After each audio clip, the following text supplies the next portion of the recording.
প্রথমে আমি কড়াটা ফ্রাইং প্যানটা বসিয়ে নিলাম, 1 চামচ তেল আর একটু জিরে ফোড়ন দিয়ে এটা মশলাটা তৈরি করে নেব। পেঁয়াজ কুচি, একটা পেঁয়াজ কুচি, একটা ক্যাপসিকাম কুচি এইভাবে কেটে নিলাম।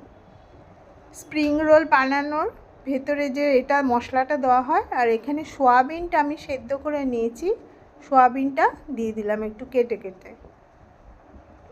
একটু নুন দিয়ে দেবো, দিয়ে আদা রসুন একটা পেস্ট দিয়ে দিলাম। এবার একটু হলুদ দেবো, 1/2 চামচ হলুদ, 1 চামচ লঙ্কা গুঁড়ো, ধনে গুঁড়ো, জিরে গুঁড়ো দিয়ে ভালো করে মশলাটা মিশিয়ে নেব। কিছুক্ষণ মেশানোর পর এবার এখানে ম্যাগি একটা আমি সেদ্ধ করে নিয়েছিলাম নুন দিয়ে, সেটাকে আমি ম্যাগিটা দিয়ে দেবো। দেখুন ম্যাগিটা দেওয়া হয়েছে, এবার ম্যাগির মশলাটাও আমি দিয়ে দেবো ওর মধ্যে।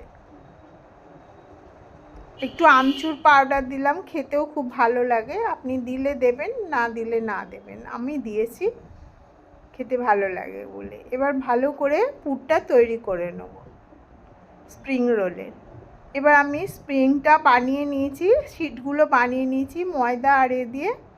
এবার এটা হালকা করে ভাঁজ করে নেব। দেখুন এইভাবে ভাঁজ করে নেব, নিয়ে এখানে ময়দার একটা প্রলেপ লাগিয়ে দেবো। ময়দা একটু জল দিয়ে গুলে নিয়েছি, নিয়ে এবার এই শিটের গায়ে দিয়ে দিলাম যাতে ওটা জুড়ে যায়।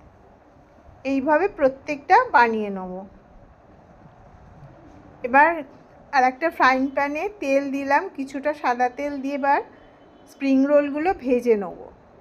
দেখুন ভাজা হয়ে গেছে এপিট ওপিট করে, খেতেও কত